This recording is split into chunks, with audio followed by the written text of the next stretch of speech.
қарап отыр, қандай сұрақтар келіп жатыр. Бірінші сұрақ осы. Ары қарай будем тему продвигать. Кішкене өте ауқымды тақырып екен. Былай қараған кезде мен байқағаным, өте көп сұрақ келді бұған байланысты. Дайректке жазғандар, өзінің балалық шағы травмаларды айтқандар көп болды. Отбасылық проблемаларын, ата-аналармен қарым-қатынастағы проблемаларын айтып бөліскендер өте көп болды. Қолымнан келгенше барлықтарына жауап беруге тырыстым. Хотя бы қысқа нұсқа болса да, хотя бы аудио сообщениемен болса да қолдау көрсетуге тырыстым, жауап беруге тырыстым. Егер жауап беріп үлгермегендер бар болса, пожалуйста, ренжімеңіздер. Бірақ біз өзіміздің командамызбен бұйырса алдағы уақытта осы тақырыпқа байланысты YouTube үшін бөлек бір видео түсіреміз және жауап беріп үлгермеген сұрақтардың барлығын сол жерде талқылайтын боламыз бұйырса. Шын мәнінде оңай емес. Қазіргі таңда енді ата-ана деп сыйлаймыз, құрметтейміз. Жалпы қысқаша айтып кеткім келген нәрсе, ата-анаңызға қатты былай қатыгез, қатты бір былай жестоки болмаңыз. Оларды түсінуге тырысыңыз. Олардың заманы қиын болды, ол кездегі шарттар солай болды, оқиғалар солай болды. Білім жетпеді, психология деген болған жоқ, педагогика деген болған жоқ, баламен жұмыс істеу деген болған жоқ. Бір ғана мақсат болды, күн көру болды. Сондықтан оларға қарсы обидалармен не істеу керек? Кешіріп қоя салу керек па, ұмыту керек па, басу керек па? Менің ойымша бұл жерде екі түрлі ұстаным болу керек. Бір жағынан оларға деген эмоцияларыңыз, обидаларыңыз басылмай жатса, сол эмоцияларды дұрыс жаққа қарай бағыттауға болады. Қалай? Сол реніш, сол обида, сол өкпенің арқасында сіз қандай ата-ана болмау керектігінің үлгісін көрдіңіз. Қандай ата-ана болмау керектігінің мысалын көрдіңіз. Және сол арқылы сіз жақсы дәріс алып, өзіңізге пайдалы мәлімет жинап, балаңызға қарсы сол әрекеттерді істемеу, жасамауды үйренетін боласыз. Бірінші ұстаным сол. Екінші ұстаным, әрине, егер ата-анаңыз өзінің істеген қателіктерін түсініп, кешірім сұрап, қазіргі таңда өзгеріп жатса, белгілі бір мәмілеге келіп жатса, онда ол ата-аналармен бұрынғы оқиғаларды көтермей, қарым-қатынасты жалғастыру керек деп ойлаймын. Асеке, қалай біздің эфир болып отыр ма?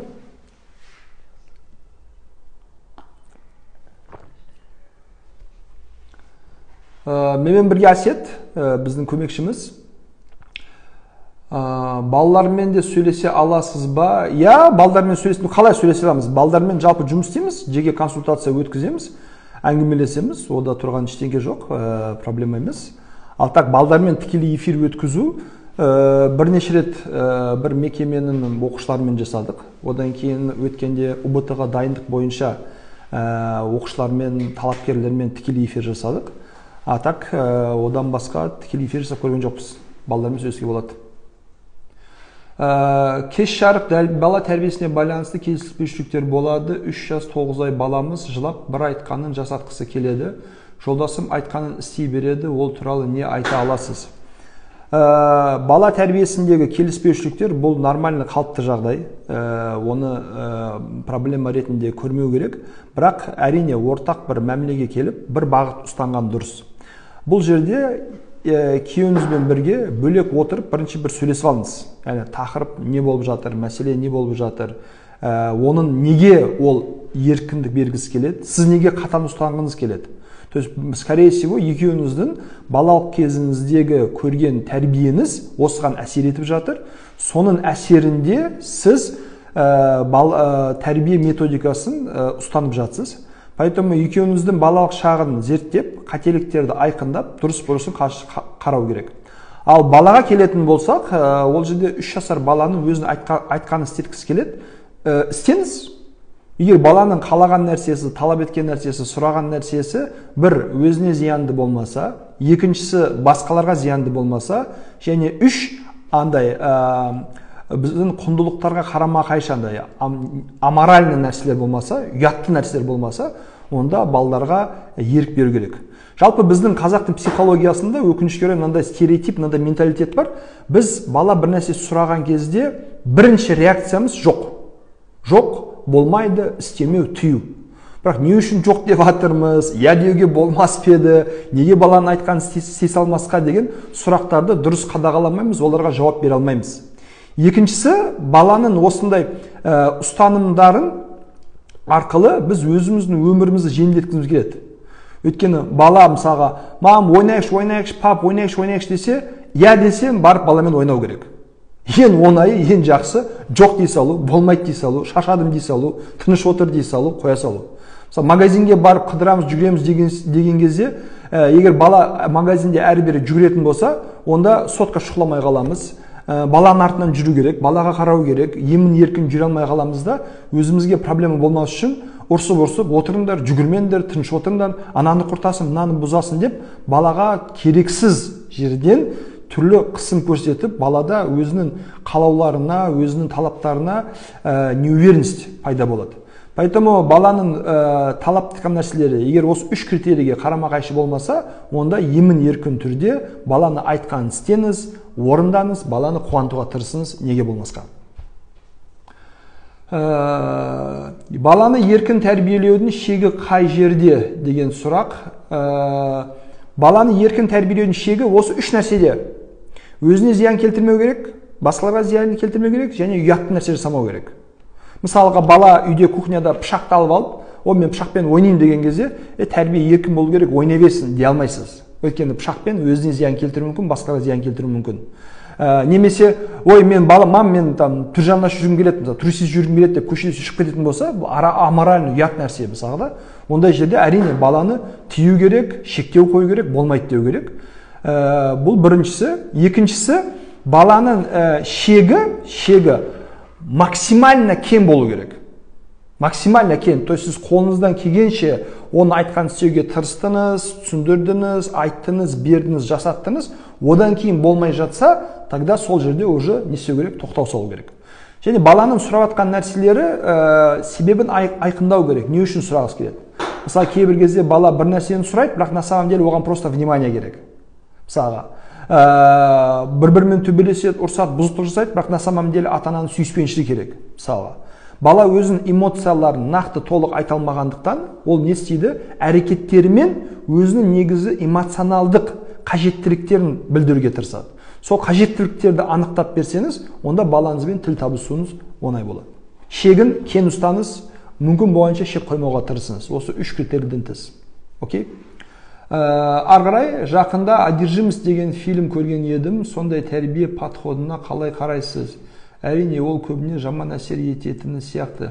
Бірақ пайдалы да болуы мүмкін бе? Өкінішке орай, мен «Одержимость» деген фильмді көрмедім. Поэтому ол жердегі тәрбие методикасы қандай екен біле алмаймын. Егер толығырақ жазсаңыз, жауап беруге тырысайық. Окей? Келесі сұрақ. Көрмедім, ол фильм көрмеді. Менің келіншегім басым ауыра береді дейді, апармаған жерім жоқ, басында үрей бар дейді. Емші айтады, қалай емдесем болады. Келіншегіңізді психологқа апарыңыз. Скорее всего, бұл психосоматикаға байланысты нәрсе. Психосоматика дегеніміз, ол белгілі бір психологиялық ойлар, сезімдер, эмоциялар бізге маза бермейді. Соны әрдайым ойлай бергендіктен біздің жүйкеміз тозады. Жүйке тозғандықтан иммунитет әлсірейді, иммунитет әлсірегеннен кейін біз жиі ауырып тұрамыз. Сондықтан емі жоқ, дәрігерді нақты диагноз қоя алмайтын сәттерде психологқа апарыңыз. Біздің қазақтар өкінішке орай сәл бір нәрсе болса, андай түсініксіз жағдайларда бірінші дәрігерге емес, молдаға апарады, емшіге апарады, тәуіпке апарады, оқытқысы келеді. Бұл дұрыс емес. Сізден өтініш, құрметті оқырмандар, 21 ғасырда өмір сүріп жатырмыз. Ондай ұстанымдардан аулақ болыңыз. Мүмкін болғанша заманауи медицина қолданыңыз. Заманауи медицинаны нақты диагноз қойылмаған жерлерде сапалы, білікті психологтарға көрсетіп, ішкі психологиялық проблемаларды шешуге тырысыңыз. Рахмет. Коронавирусты қалай жеңеміз? Мен сізге коронавирусты психологиялық тұрғыдан қалай жеңу керегенін айта аламын. Ал медициналық тұрғыдан қалай жеңетініңізді дәрігерлер, теледидар, мамандар өз ойларын, пікірлерін айтып жатыр, білдіріп жатыр. Психологиялық тұрғыдан коронавирусты жеңу үшін біріншіден негативті ойлардан арылып, позитивті ойда болу керек. жақсы нәрсе ойлауға тырысу керек, және өміріңізде коронавирустан басқа да өмір бар екенін, коронавирустан басқа да оқиғалар бар екенін ұмытпау керек, сол ұстанымдарды жасау керек. Коронавирустан қорғанудың жолы, біріншісі, қорқыныш пен үрейдің айырмашылығын біліңіздер. Қорқыныш жан сақтауға итермелейді, сақтық шаралар қолдануға итермелейді. Ал үрей, бұл паника деген сөз, адамды артық әрекет етуге апарады, және де өзінің керек емес жерде шок болып, дұрыс әрекет жасай алмау қалуына себепші болады. Сондықтан қорқыныш бар кезде амал етіңіз, маска тағу, қолғап, антисептик, арақашықтық, иммунитет көтеретін дәрумендер, витаминдер ішу, күнделікті жаттығулар, міндетті түрде физикалық жаттығу жасаңыз, далаға шығыңыз, таңертең кешке жарты сағат 30 минуттан күн сәулесінде, күн шуағында қыдырыңыз, демалыңыз, жасыл бар жерге шығып тұрыңыз, көңіл күйіңізді көтеріңіз, психологиялық иммунитетіңіз мықты болатын болса, ол міндетті түрде сіздің физикалық иммунитетіне әсер етеді, сол арқылы коронавирусты жеңуге болады. Бұған байланысты толық мәлімет алғыңыз келсе, Ержан Мырзабаев YouTube каналымызға кірсеңіз, сол жерде 14-15 минуттық видеомыз бар, коронавирусқа қарсы психологиялық иммунитетті күшейтуге байланысты, соны көруге кеңес беремін. Окей? Келесі сұрақ, кішкене кезімізде анамыз бізді қатты ұратын, сол кезде ішімнен өз балаларымды ұрмаймын деп өзіме уәде бердім. Қазір 2 ұлым бар, ұрмаймын, бірақ бәрі айтады, ұлды ұрмасан құтырып тыңдамай кетеді деп. Өте орынды сұрақ, көп рахмет сіздерге. Бәрі айтады, бұл бәрі кім? Педагог па, психолог па, маман ба, күшті бір бала тәрбиесіне жетістікке жеткен кісілер ме? Соны айқындап алу керек. Ал жалпы бүкіл былай, енді бұрын мен емін еркін бүкіл психологтар, бүкіл ғалымдар, бүкіл педагогтар деп айтатын едім. Бірақ соңғы оқиғалардан кейін, оказывается, психологтың да психологы бар екен, псевдопсихолог бар екен, больной педагогтар бар екенін көрген кезде, білген кезде, жалпы айтуға қорқам. Сондықтан білікті мамандардың айтуы бойынша, баланы ұру балаға тек қана зиян келтіреді. Тек қана зиян келтіреді. Бала ұрмаған үшін, то есть таяқ жеген үшін тыңдамайды бала. Немесе таяқ жемеген үшін айтқан істемей қоймайды бала. Біріншіден, бала сіздің әр айтқаныңызды істеуге мәжбүр емес. То есть бала мынаны істе, жоқ мен істемеймін. Неге істемейсің? Шаршап тұрмын, істегім келмейді, демалғым келеді, басқа жұмыстарым бар. Окей, жақсы, қай уақытта істей аласың? Мен сәлден кейін болсам, сол уақытта істеймін. Жақсы, сол уақытта істе. То есть баламен осы мәмілеге келу керек. Біз ұру, айқайлау, айтқан істемеу деген кезде осындай ситуацияларда өз-өзімізге проблема туындатып аламыз. Істе, істемеймін, неге істемейсің, сөз қайтарма, оңбаған, иттің баласы, беркел, қолымызды таяқ алып жүгіріп шығамыз баланың жаны шығарып. Бұл тәрбие емес. Бұл баламен қарым-қатынасты құрту, психологиялық травма беруден басқа ешқандай пайдасы жоқ. Поэтому көпшілік айтқан сөздерді тыңдамаңыз. Олар, скорее всего, педагогикалық, психологиялық білімі саяз болғандықтан, баланы қалай дұрыс тәрбиелеу керегін білмегендіктен, өздері ұру соғу методикасын жиі қолданғандықтан сондай кеңестер береді, сондай ұсыныстар айтады. Но на самом деле оның ешқандай астары жоқ. Біз таяқ жеп өстік, жаман болған жоқпыз деген жиі таралатын ойлар. Ондай адамдарға менің айтарым, жаман болған жоқсыздар, қаншалықты жақсы бола алдыңыз. Сіздің адам ретінде мысалға 100%-лық бір потенциалыңыз бар, который вы могли в себе реализовать. Аша алуға мүмкіншілік бар, 100% потенциал бар, бірақ сіз өзіңізді 60%, 50% аша алдыңыз. 60% потенциалыңыз ашылды. Сөйтіп сіз анда 20%, 30% потенциалы ашылған адамдарды көріп, жаман болған жоқпыз, жұмыс істеп жатырмыз, нан тауып жатырмыз, жүрміз ғой деп өзіңізді саумын деп ойлайсыз. Бірақ сіз 100% потенциалыңызды ашқан жоқсыз. Не үшін? Кезінде таяқ жеген үшін. Не үшін? Қорқумен өскен үшін. Не үшін? Ата-ананың сізбен эмоционалды жақындық құрып, керекті демеу бермеген үшін. Поэтому бұл жерде ұру соғудың ешқандай пайдасы жоқ, одан ұзақ болыңыз, аулақ болыңыз. Жақсы? Келесі сұрақ, барлық аурудың психосоматикасы болады ма? Жоқ. Әр нәрсені психосоматика деп қарау дұрыс емес.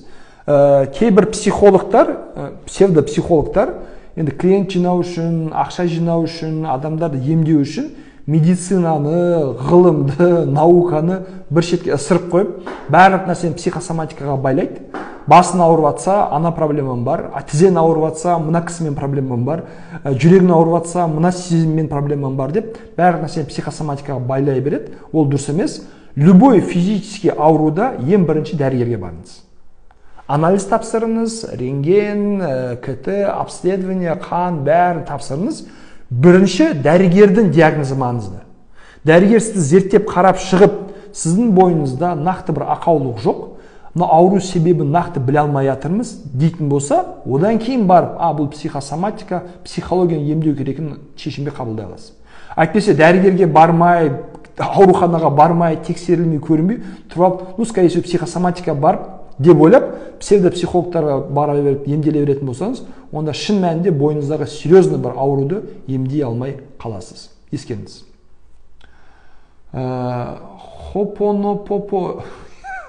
Хопонопопоно техникасын естуіңіз бар ма? Ғылыми тұрғыдан психология негіздемеген, білмейді деген ондай технологияны. Өзім зорға оқып жатырмын, не то что технологияны білу. Рахмет сіздерге. Кеш жарық, мына әлемде болып жатқан қорқыныштан қалай құтыламыз? Мына әлемде қандай қорқыныш бар? Неден қорқып жатсыз? Соны айқындап жатырмыз. Жалпы әлем керемет, өмір тамаша. Көзімізді кішкене былай пердені бір сүртіп, ашып қарасақ, өмірде қуантатын, үміт сыйлайтын, бақыт сыйлайтын, қуаныш беретін факторлар намного больше, чем қорқыныш үрей беретін факторлар. Просто психологиялық тұрғыдан біздің миымыз кемшіліктер, минустар, негативтерді табуға, іздеуге, көруге программировать етілген. Мысалы, сіз бөлмеге кірсеңіз, сразу бір орындық не то тұрғанын байқап қаласыз. Хотя бүкіл стол әдемі керемет жайылып тұр. Бір зданияға қарасаңыз, бір плиткасын түсіп тұрғаны, құлап қалған сразу көрінеді. Хотя целый здание бар, мысалға, әп-әдемі, нормально салынған. Көшеде бір адамның ақсағанын көрсек, көзіндегі ақаулығын көрсек, мысалға да, енді қоғамда не бір кісілер бар, мысалы, инвалид адамдар бар, әртүрлі ауру адамдар бар, оларды біз талпаның ішінде сразу көреміз, сразу байқаймыз. Бұл біздің миымыз солай жұмыс істейді. Миымыз біздің негативке шарттанған, соны табуға шарттанған, соны көруге шарттанған. Ол не үшін керек? Ол бізді жан сақтау үшін керек. Сол минустарды көру арқылы өзімізді қорғау үшін керек. Сіз мысалы кафеде отырған кезде бір жерде бір топ кісі отырып, ха-ха-хи-хи ойнап күліп жүрсе, оларға қатты мән бермеуіңіз мүмкін. Бірақ тура сол кафенің алдында мәшинен деген дауыстар шыққан кезде сразу шошып, қорқып, соған назар аударасыз да қарайсыз, не болып жатыр, не бітіп жатыр, тыныштық па деген сияқты. Жаңалық оқыған кезде тура сол сияқты. Жаман жаңалықтарға тез көзіміз ілінеді. Осының әсерінен біз әрдайым үрей ішінде жүреміз, әрдайым депрессияда, әрдайым стресте жүреміз, және бүкіл әлем осындай қорқынышты, жаман, қараңғы, үмітсіздікке түсіріп кететін бір халде деп ойлаймыз. Ол мидың функциясы сондай. Ал позитивті көру, жақсыны көру, жақсы ойлау, бұл еңбек қажет ететін нәрсе. Жігер қажет ететін нәрсе. То есть, отырып өзінен өзіге, о, қандай күшті, ой, қандай керемет, о, қандай әдемі деген ойлар келмейді. Ми олай жұмыс істемейді.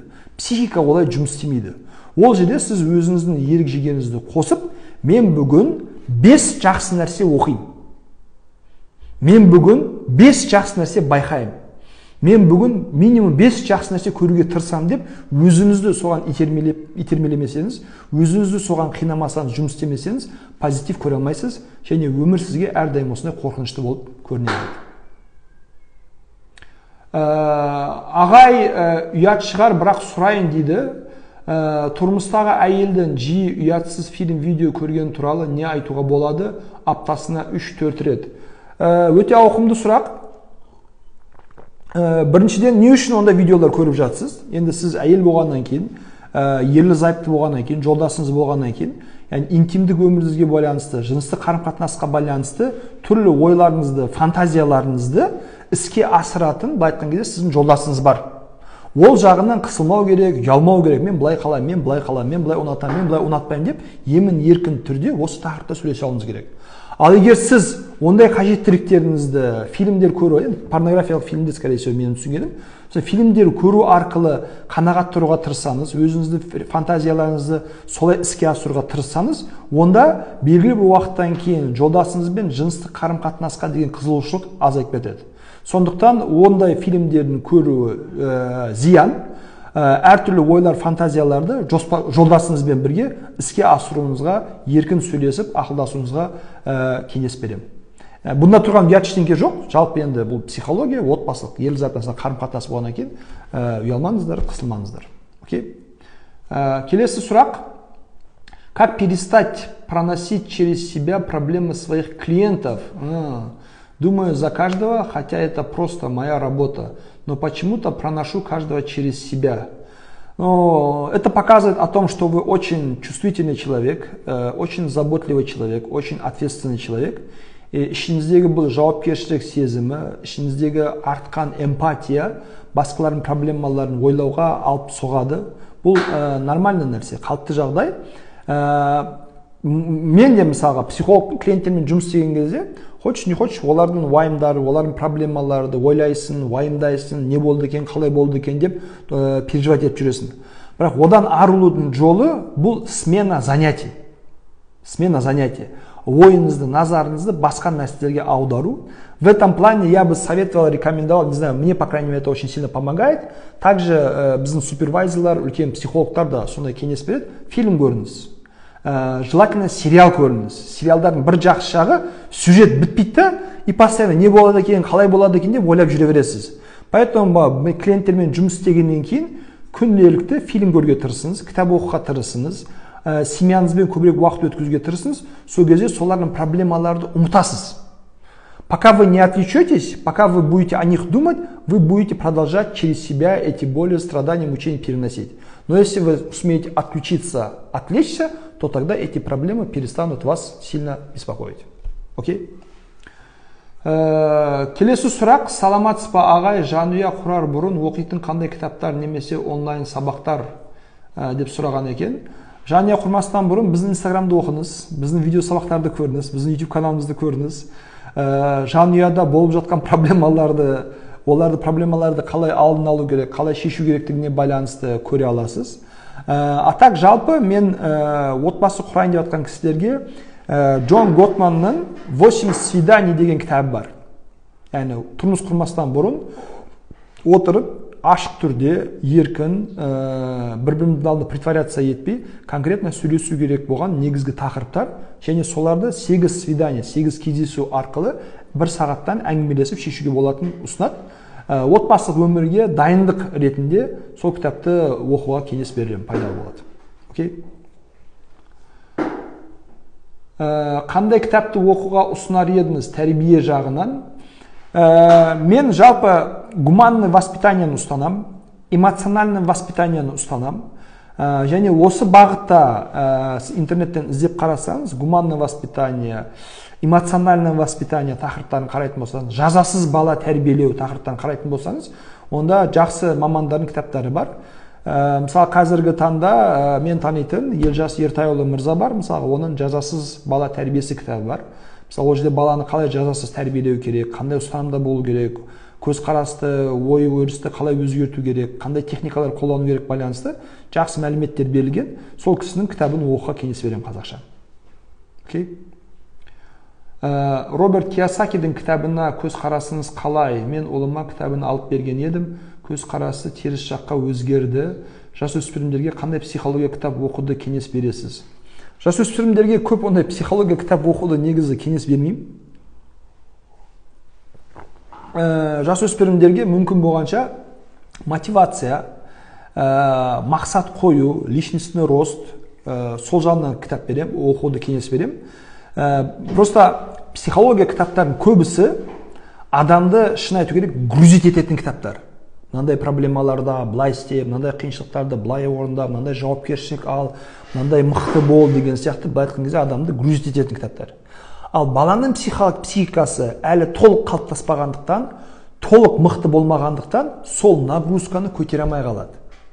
Мен сондай балдарды білем, 13-14 жасында түрлі бизнесмендердің, коучтардың кітаптарын оқып алады да, болды, мен миллион таппасам адам емеспін, ақша істемесем адам емеспін, ақша істеу үшін оқымаса да болады екен, қалай бизнес жасасам болады, әке-шешеме көмектесуім керек, кедей өмір сүрмеуім керек деген ұстанымдарға кетіп қалады да. Және 13-14 жасындағы бала өмірден тек қана ләззат алу керек. ойнау керек, секіру керек, билеу керек, жүгіру керек, мектепке барып достармен араласу керек. Бұндай глобальный проблемалармен 13-14 жасында, 15 жасында полиция етудің керек жоқ. Әр мерзімнің өзінің сәті бар, және сол мерзімде бала кезінде бала болу керек. Ересек кезінде ересек болу керек. Қартайған кезде қарт болу керек, қария болу керек. Бітті.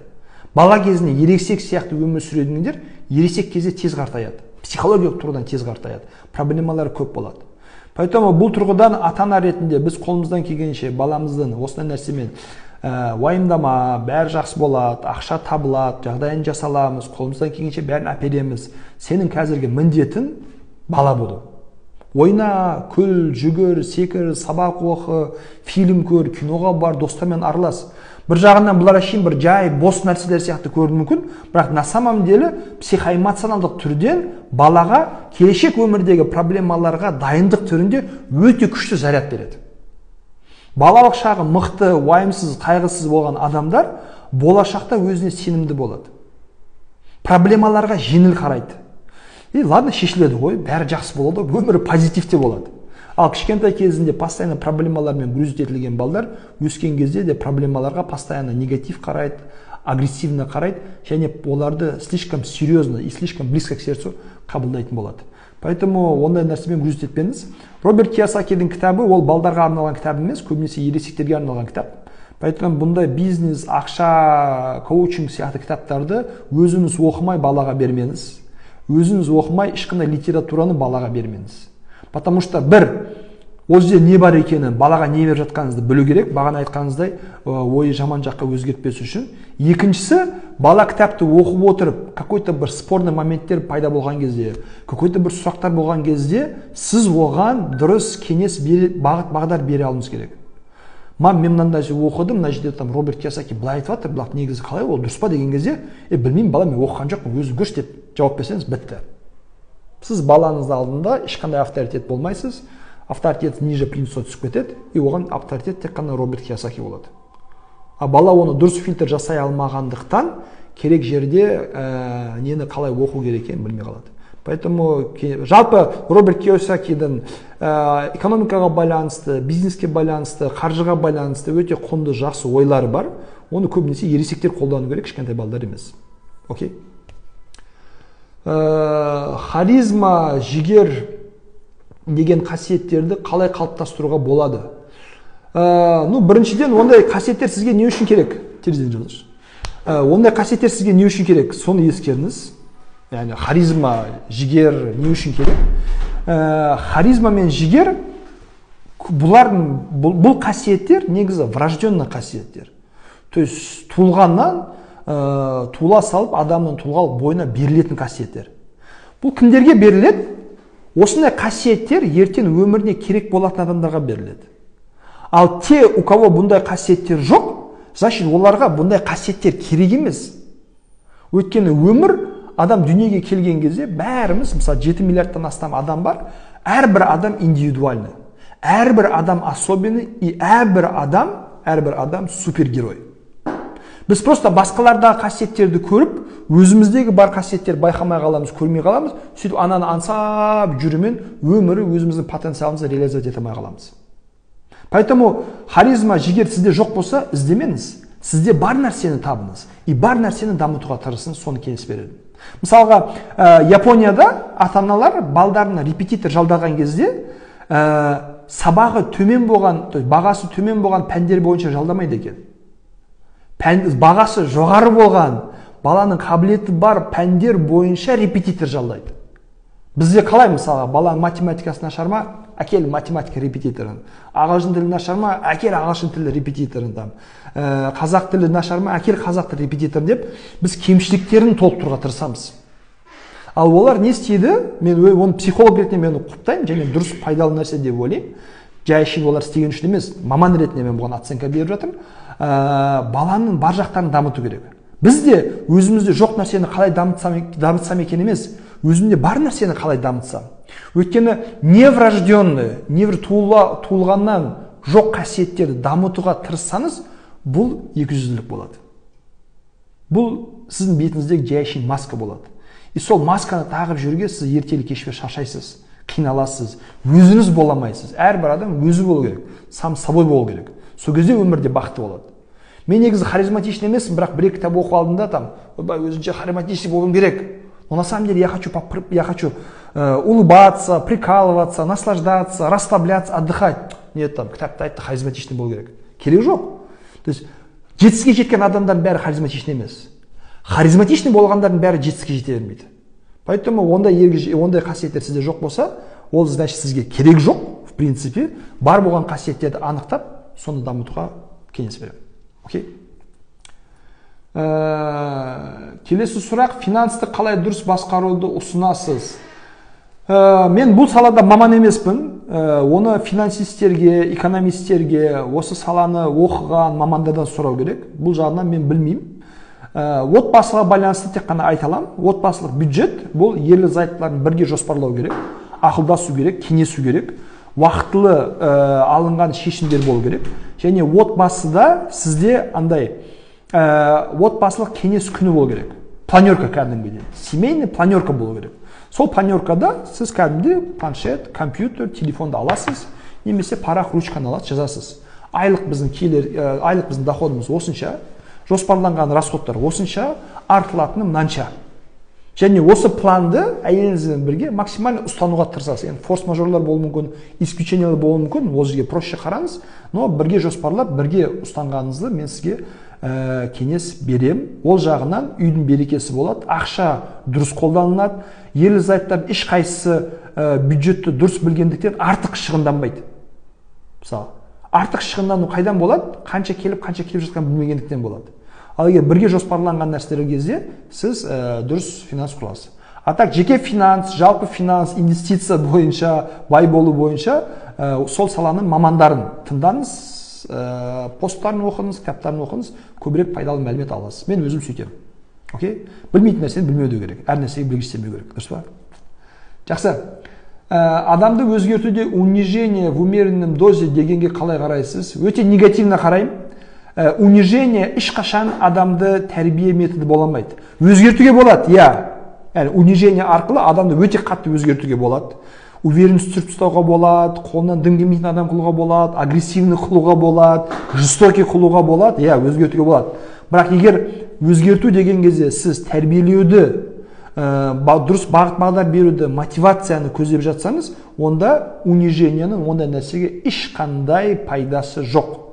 В долгосрочной перспективе точно пайдасы жоқ. В краткосрочной перспективе иногда пайдасы болуы мүмкін. Намысқа беріліп, жігерленіп, барып, бір нәрсені істеп тастауы мүмкін, на эмоциях, какой-то өзгеріс жасауы мүмкін.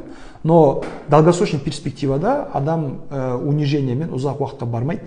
Сіздің айтқаныңызды істесе де, өмірінің басқа аспектілерінде өте үлкен ақаулықтар, минустар, кемшіліктер, қателіктер пайда болады. Поэтому унижение емес, лучше общение. 21 ғасырда мәдени адамдарды жеңудің жолы оларды көндіру. Конкретно аргументы, факты, доводы, объяснения, общение, доказательства, дебаты, дискуссия. Сол арқылы адамның санасына жеткізу. Санасына жетіп түсінген адам тауларды қопарып тастауға мүмкіншілік береді. Санасында қонбаған, біреу айтқан үшін, біреуден сөз естіген үшін, бір жерден унижаться етілген үшін істейтін адамдар никогда долгосрочной перспективы успешные, удачные, тем более счастливы бола алмайды. Күйеуімнен неге ақша ала алмаймын әйел ретінде? Неге мен өзіме керек ақшаны ала алмаймын? Білмеймін, неге ала алмайсыз? Оны күйеуіңізден сұрау керек. Жалпы психологиялық тұрғыдан әйел күйеуінің ақшасында 100% правасы бар. 100% правасы бар. Сіз күйеуіңіздің тапқан ақшасында күйеуіңіз жұмыс істеп тауып атқанның өзінде соның ішінде сіздің 100% доляңыз бар екенін біліңіз. Өйткені күйеуіңіз далада, көшеде, жұмыста емін еркін жұмыс істей алу үшін сіз әйел ретінде оған үйде барлық жағдай жасап жатсыз. Дұрыс па? Баласына қарап жатсыз, үйін жинап жатсыз, тамағын пісіріп жатсыз, киімін жуып беріп жатсыз, үтіктеп беріп жатсыз, кешке күтіп аласыз, таңертең шығарып саласыз мысалға. Яғни егер осы услугалардың бәріне күйеуіңіз ақша төлейтін болғанда, сіз давно миллионер болып кететін едіңіз.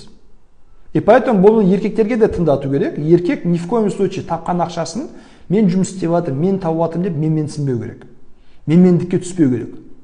Наоборот, мен қанша тауып жатсам да әйелімнің арқасында тауып жатырмын. Әйелім жағдай жасаған үшін тауып жатырмын. Әйелім көмектескен үшін тауып жатырмын. Әйелім маған осындай мотивация берген үшін тауып жатырмын. Айтады ғой андай, за каждым преуспевающим мужчиной стоит женщина дейді. Ол өте шын, өте дұрыс нәрсе. Сол болмағанда істемейтін еді. Тогда сіз айтыңыз, окей, тогда мен балаға қараған үшін сағаты 5000 теңге.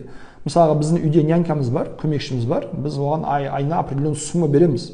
То есть, и мен ойлаймын да, мысалға, әйелімді мен частично разгрузить еттім, и осылай разгрузить етілген жұмыстардың бәрін есептесем, менің айлық табысым просто әйелімнің услугаларын оплачивать етуге жетпейді. Жетпейді мысалы. Поэтому неге ала алмаймын емес, ала аласыз, сұраңыз, талап етіңіз, сөйлесіңіз, әңгімелесіңіз, ақшаны қайда құртып жатсың, бірге жоспарлайын деп, өзіңіздің құқығыңызды ұстаңыз. Мен барлық жерде айтамын, әйел мен еркек құқық жағынан теңсіздер. Біреу басшы, біреу қызметші емес, біреу патша, біреу құл емес. Сіздер партнерсыздар, партнер. Партнерский отношенияның ерекшелігі неде? Біз бір-бірімізбен шын көңілден қарым-қатынастамыз. Мәжбүр болған үшін, міндетсіну үшін емес. Не хотите, партнеріңізді ауыстыра салыңыз. Бұнда тұрған ештеңе жоқ. Бірақ партнеріміз біз теңбіз. 50-50 нелеріміз бар, инвестицияларымыз бар, долямыз бар. Біздің ортақ проектіміз бұл семья, бала ортақ проект. Бұл проектті біз қаншалықты успешно іске асырсақ, соншалықты күшті партнеріміз, соншалықты мықты адамыз. Но ни в коем случае әйел бір саты төмен, 3 саты төмен, анау деген әңгімелер, бұлардың барлығы өтірік әңгімелер. Әйелдерді төмен түсту үшін, оларды құл ретінде қолдану үшін ойлап табылған сөздер, ешқандай бір ғылыми астары жоқ, бірақ ақиқатқа сүйенбейтін сөздер. Поэтому құқық жағынан сіздер теңсіздер. Единственное, развитие жағынан, ол жерде, конечно, ограничение жоқ. Оқу, тренингтерден өту, өзіңізді дамыту, жетілдіру тұрғысынан, пожалуйста, бір-біріңізбен жарыса беріңіздер.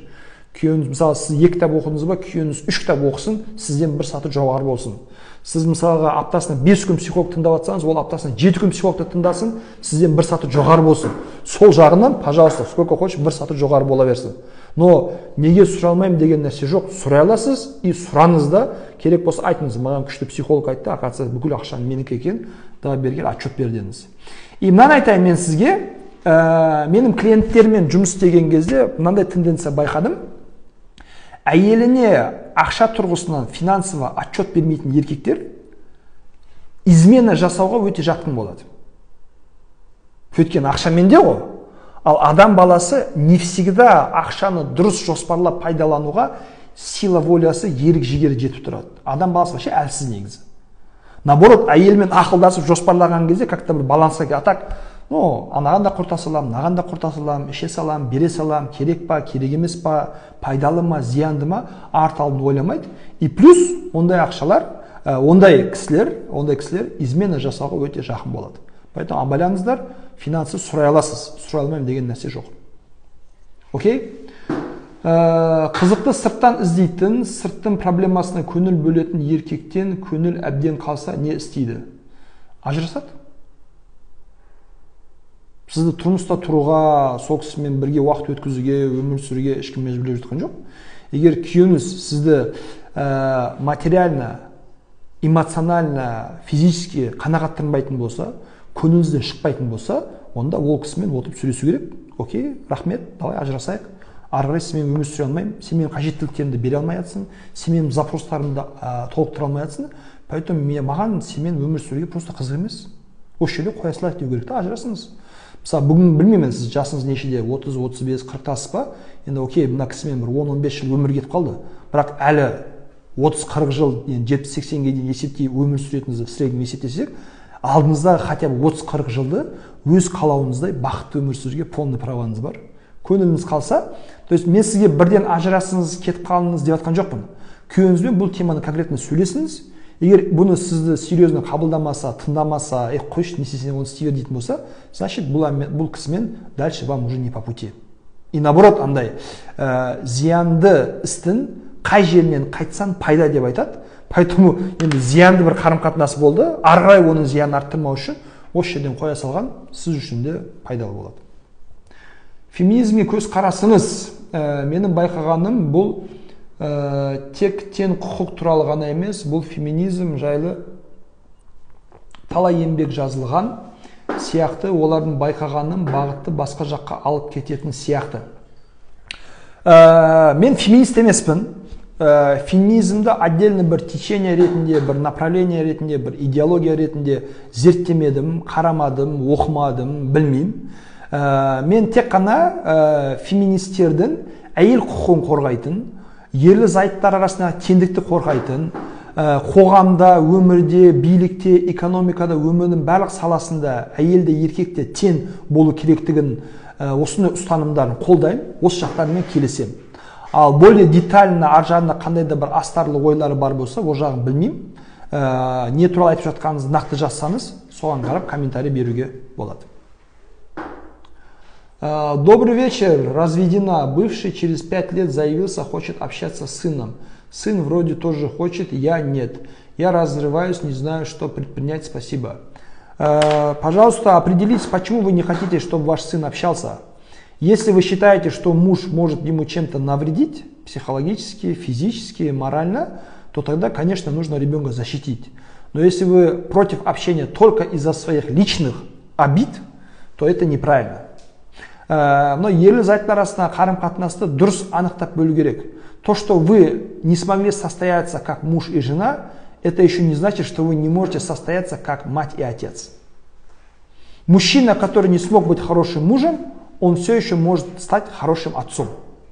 И если он к этому стремится и пытается что-то изменить, я думаю, препятствовать не стоит. Окей? А если вас не отпускают чувства, эмоции, обиды, то в этом плане тогда обратитесь к психологу, работайте над собой, лечите свои травмы. Потому что это как минимум неправильно, неадекватное действие. Окей? Жақсы көрген адамына жақсы көретінді айта беру, көрсете беру дұрыс па? Конечно дұрыс. Не то, что дұрыс па, керек.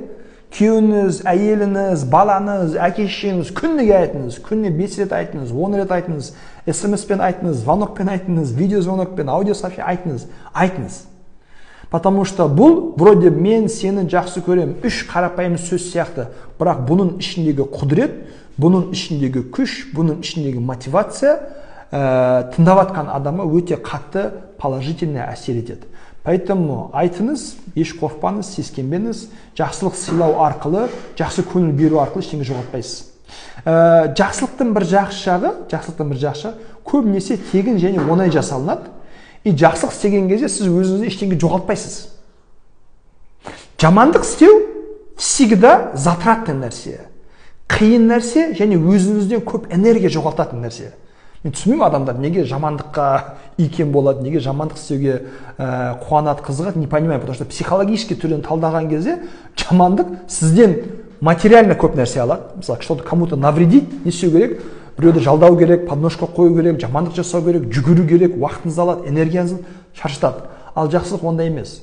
Ол өзіңізді қуантады, айтқан тыңдаған адамдарды қуантады, және олардың қуанышын көру арқылы сіз одан да көп қуанасыз. Бұған байланысты күшті бір социальный эксперимент, зерттеу жүргізілген. Оказывается, адамдарға мынандай нәрсе қалады. Бір топ адамдарға материальный, физикалық ләззаттар татқызады, және моральный, психологический ләззаттар татқызады. Мысалға, алдына күшті дәмді тағам береді. Жейсіз, қалай күшті ме? О, күшті, керемет, ұнады дейді. Одан кейін сол адамдарды алады да, барып қарттарға көмектесіңдер, детдомға көмектесіңдер, қарт тазалаңдар, жақсылық жасаңдар деген сияқты сондай моральный нәрселер жасалады. Бір апта өткен кезде, анау жеген тамағын еске түсірген кезде, өткеннен тамақ қалай болады? Я күшті болған еді дейді да, спокойно есіне түсіреді. Ал моральный істеген жақсылықты еске түсірген кезде, ой, блин, күшті, тема еді, сол шалдармен шай іштік, олардың қуанғанын көрдік, детдомға бардық, балдармен уақыт өткіздік, туысқаныма звондадым, күшті көңіл сыйладым, есік алдындағы соседтің қарын тазалап бердім деген сияқты әлеуметтік, социальный, моральный жақсылықтар, олардың позитиві, олардың әсері долгосрочный болады, ұзақ мерзімге жететіні анықталған. Поэтому максимально жақсы көретінізді айтыңыздар. Мысалға, маған комментарийге көп жазады, дайректке көп жазады, сіздер көп жазасыздар. Ержан мырза, көп рахмет, сізді жақсы көреміз, құрметтейміз, сыйлаймыз, пайдалы нәрсе айтасыз, бұл маған жақсы жан әсер етеді. Мен өзім еңбегімнің бағаланып жатқанын сезінемін, пайдалы болып жатқанын сезінемін, және одан да жақсы контент шығаруға, өзімді дамытуға, адамдарға пайдалы болуға мотивация береді. Сол үшін барлықтарына жақсы көретініңізді айтыңыздар. Окей? Ассаламу алейкум, низкую самооценку, комплексы, как можно победить? Валейкум ассалам. Нужно определиться, с чем это связано, низкая самооценка. Вас в детстве обижали, вас на работе обижали, у вас знаний не хватает, потому что вид низкой самооценки очень меняется. Например, есть люди, у которых самооценка из-за родителей. Их постоянно гнобили, оскорбляли, материли, унижали, у них низкая самооценка. Есть люди, у которых низкая самооценка из-за низкого уровня образования. Например, высшее образование жоқ, там колледж оқымаған, 8-9 класс бітірген, одан кейін өмірлік шарттарға байланысты пришлось там работать и так далее. И когда человек уже взрослый өмірге келген кезде, обществода, талпада, қонақта бір жерде бір темаларды әңгіме айту, сөйлесу, ақылдасу, кеңесу болған кезде, он понимает, что у него не хватает образования, знаний, он не понимает определенных терминов, не знает, о чем люди говорят, и это приводит к низкой самооценке. То есть здесь тоже низкая самооценка. Поэтому нужно определить, с чем это связано. Если это связано с образованием, көп кітап оқыңыз, көп пайдалы видео көріңіз, керек болса әлі де кеш емес. Университет оқып алыңыз, курстан өтіп алыңыз, второе высшее образование алыңыз, өзіңізді дамытыңыз, сол кезде уверенность пайда болады, самооценка көтеріледі. А если это связано с родителями, то здесь уже я бы вам рекомендовал более детально работать с психологами. Потому что там разные есть травмы, разные есть события, это все нужно детально разбирать. Окей? А так, это все можно победить, это не смертельно, это излечимо. Окей? Келесі сұрақ. Менің жолдасыма қатты сеніп алғанмын. Құрметті достар, шай ішіп отырыңыздар. Шайларыңыз дәмді болсын. Рубрикамыздың, айдарымыздың аты психологпен кешкі шай екенін ұмытпаңыздар. Поэтому шайларыңыз дәмді болсын. Қасында Асеке отыр, өте күшті шай дайындап берді. Соны Асетпен бірге шай ішіп отырмыз. Сіздерге де ас болсын. Келесі сұрақ. Менің жолдасыма қатты сеніп алғанмын. Бірақ оның Олимпқа ақша салғанын, қарызға батқанын, жұмысынан, машинасынан айырылғанын білгенде депрессияға түсіп кете жаздадым. Ажырастық, қазір ешкімге сенбеймін. Қорқамын, өтірік сияқты боп тұрады барлығы. Өте орынды сұрақ, өте орынды нәрсе. Ешкімге сенуге болмайды. Семьяда ешкімге сену. Адамға сенуге болмайды. Адам зат емес. Мысалға, менде телефон бар да, мысалы менде планшет бар. Мен бұл планшетті Америкада сатып алдым. Америкада сатып алған кезде маған кісілер айтты, бұл планшетке біз 1 жыл гарантия береміз. 1 жыл бұл сынбайды, зависать етпейді, нормально жұмыс істейді, сіздің қажеттіліктеріңізді көре алады деді. Окей ма? Окей. Гарантийный листті алдым, жұмыс істедім, енді қазір алғаныма 1 жылдан асып кетті, конечно, бірақ действительно 1 жыл идеально жұмыс істеді. Гарантия тек қана затқа болады. Адамға гарантия болмайды, потому что адам психологиялық тұрғыдан нестабильный.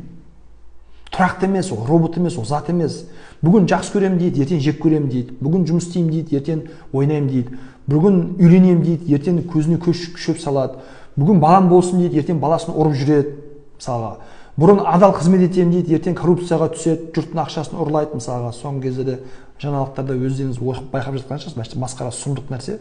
Соншама халық ауырып, дәрі таба алмай қиналып жүрген кезде жұрттар мемлекеттің, халықтың ақшасын ұрлап, еще оның туыстары сол байлыққа алған дүниемен мақтанып, әбден халықты қажытып жатыр. Яғни адамға сенім жоқ, күйеуге сенім жоқ, әйелге сенім жоқ. Орыстарда өте жақсы подход бар. Доверяй, но проверяй. И психологтар біз мынандай кеңес береміз. Күйеуіңізді, әйеліңізді тексеріп тұру бұл сенімсіздік емес. Бұл сенімді нақтылау. Сенім нақтылау. Телефон берші, сен не істеватсың, кіммен сөйлесесің, бір қарап жүрейінші. Я, пожалуйста, конечно, ал, қарап тұрасың. О, күшті. Я так и думал, что сен ешкіммен сөйлесіп тұрған жоқсың дейсіз, мәз болып қаласың. Ал тексермесеңіз, ойыңызға в любом случае какой-то бір сомнение, күмән пайда болады. Сол күмәнмен өмір сүргенше, лучше ашық қарым-қатынас құру, ашық байланысты болу. Поэтому я ажырасқаныңыз дұрыс болды ма, болмады ма білмеймін. Өйткені оны зависимостьті по идее емдеуге де болады, көмектесуге де болады еді. Енді, конечно, ситуация индивидуальна, ештеңе айта алмаймыз, болған нәрсе болды. Бірақ, опять-таки айттым ғой, адам тұрақты емес, бір кісі сізді алдады деп, бір кісіден көңіліңіз қалды деп, басқа кісілерге сенімсіздік танытудан сақтаныңыз. Келесі қарым-қатынас құрған кезде, келесі бір жақсы бір ер азаматты тап, енді әйел кісі жазып жатыр, қателеспесем, келесі бір ер азаматты тауып, отбасы құрып, қарым-қатынас, отношение бола бастаған кезде, осы отношениеден дәріс алыңыз. И бұны айтыңыз, мен сені жақсы көрем. Адамды тексеру және сенімсіздік таныту бұл жақсы көрмейтініңізді білдірмейді. Біз мысалға ата-ана ретінде балдарымызды жақсы көреміз, бірақ балдарымыздың әрбір қадамын тексеріп жүреміз. Жақсы көрмеген үшін емес, қайтаға баламыз бір нәрсеге ұрып қалмасын, бір нәрсеге шалып қалмасын, басына бір проблема келмесін, басына бір проблема туындаған кезде біз қасында болайық, қолдау көрсетейік, көмектесейік деген жақсы оймен жасаймыз.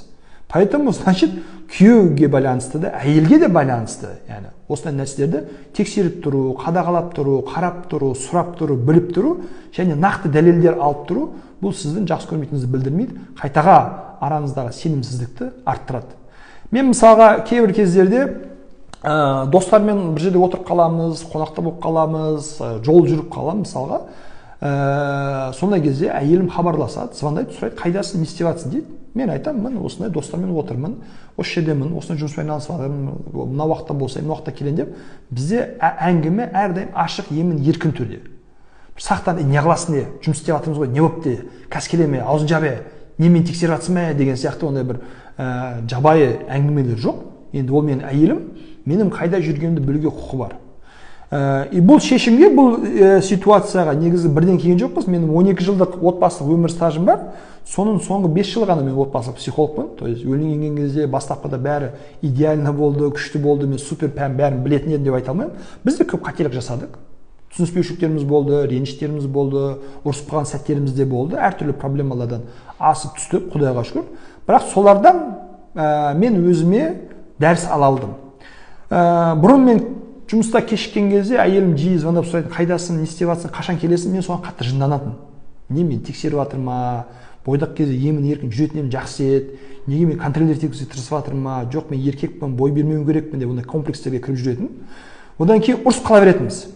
Сөйтіп мен не істедім? Мен де адам болғаннан кейін енді отырып, адаммен тек қана сөйлесу арқылы түсінісе алады. Палашу, догадываться ету, ойлану керек жоқ. Сұрадым, не үшін мені звондап тексере бересің деп айттым. Сөйтіп айтады, мен сені уайымдаймын дейді просто. Мен сені уайымдаймын. Кеш болды, дала қараңғы, авария түсіп кетуі мүмкінсің, бір бандиттер ұрып кетуі мүмкін, құлап қалуы мүмкінсің, ауырып қалуы мүмкінсің, басына бір проблема келуі мүмкін, мен сені уайымдаймын. Егер сен маған звондап, мен осы жердемін, бәрі жақсы, уайымдама деп айтып қойсаң, мен сені уайымдамаймын. Оказывается, мәселенің астарында мені контролировать ету, тексеру, подкаблучник қылу емес. Мәселенің астарында жақсы көргендіктен, уайымдағандықтан, сыйлағандықтан, жақсы көргендіктен іздейді, қорқады, уайымдайды екен. Соны түсінген кезде проблема жоқ, мен спокойно барған жерімді, келген жерімді, шыққанымды, кеткенімді айтам. Самолетке отырдым, самолеттен түстім, таксиге жеттім, гостиницаға орналастым, семинарым басталайын деп жатыр, семинарым бітті, тренингпен өттім деген сияқты әрбір қадамда хабарласам, айтам, бұнда тұрған ештеңе жоқ. Қандай адамдар әйеліне есеп бергісі келмейді? Қандай адамдар әйелдерімен бөліскісі келмейді? Қандай адамдар әйелдеріне қайда жүрген, не істеп жүрген айтқысы келмейді? Это те, у которых есть что скрывать. Басқа түрлі это не объяснить. Или комплекс, или есть что скрывать. Комплекс болса, жақсы бір семейный психологқа көрініп, емделіңіз. Если есть что скрывать, ну тогда это вообще проблема. Над этим надо работать. Қай жерде жүргенін, кіммен жүргенін, не істеп жатқанын айтпайтын адамдар, значит, им есть что скрывать. А это плохо для семейных отношений. Окей? Ары қарай біздің уақытымызды аяқталайын деп жатыр екен. Сағат 10 болып қалды, уақыт өте тез зымырап өтті. Құрметті көрермендер, құрметті оқырмандар, барлықтарыңызға бүгінгі эфирімізде қатысып келіп отырғандарыңыз үшін сіздерге көп рахмет. Сіздермен осылай жүздескенімізге, көріскенімізге, комментарийлеріңіз үшін көп рахмет, сұрақтарыңыз үшін көп рахмет. Өте қуаныштымын. Барлықтарыңызға сәттілік тілеймін, ауырмаңыздар. Бұйырса алдағы уақыттарда тек қана жақсылықта кездесейік. Егер төмендегі комментарийлер әлі жазылып жатыр, қарап үлгермей жатырмыз. төменгі сұрақтарға, пожалуйста, ренжімеңіздер. Ертең 21:00-де бұйырса қайттан кездесеміз. Сізге маңызды бір хабарландыруым бар. Ертеңгі тікелей эфиріміз психологпен кешкі шай айдарына атақты журналист, жүргізуші Айгерім Сейфолла ханым біздің бағдарламамызға қатысатын болады. Сондықтан ертеңгі эфирімізді өткізе алмаңыздар, тыңдаңыздар. Айгерім ханыммен отбасы қарым-қатынас туралы сөйлесетін боламыз. Сіздің сұрақтарыңызға жауап беруге тырысамыз, және екі жақты күшті бір тікелей эфир болады деп ойлаймын. Сол, аман болыңыздар, сау болыңыздар, ауырмаңыздар, жақсылықта көріскенше, барлықтарыңызды жақсы көремін, сыйлаймын, құрметтеймін, сәттілік сіздерге. Тұра берсін. Да.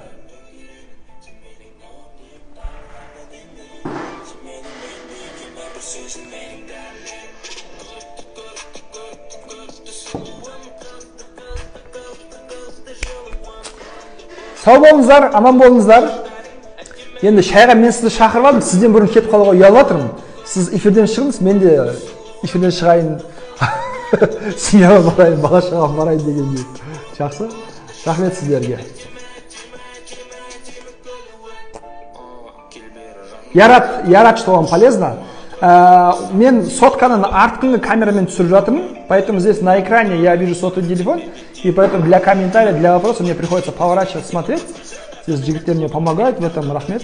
Окей, поэтому ойлап қалмаңыз, неге сыртқа қарай береді. Ана жерде сұрақтар бар, экран бар, монитор сол жерден көріп жатырмын. Жақсы? Жақсы, сау болыңыздар, сәттілік. Инстаграм уже өзі уақытты аяқтап жатыр. Көріскенше аман болыңыздар.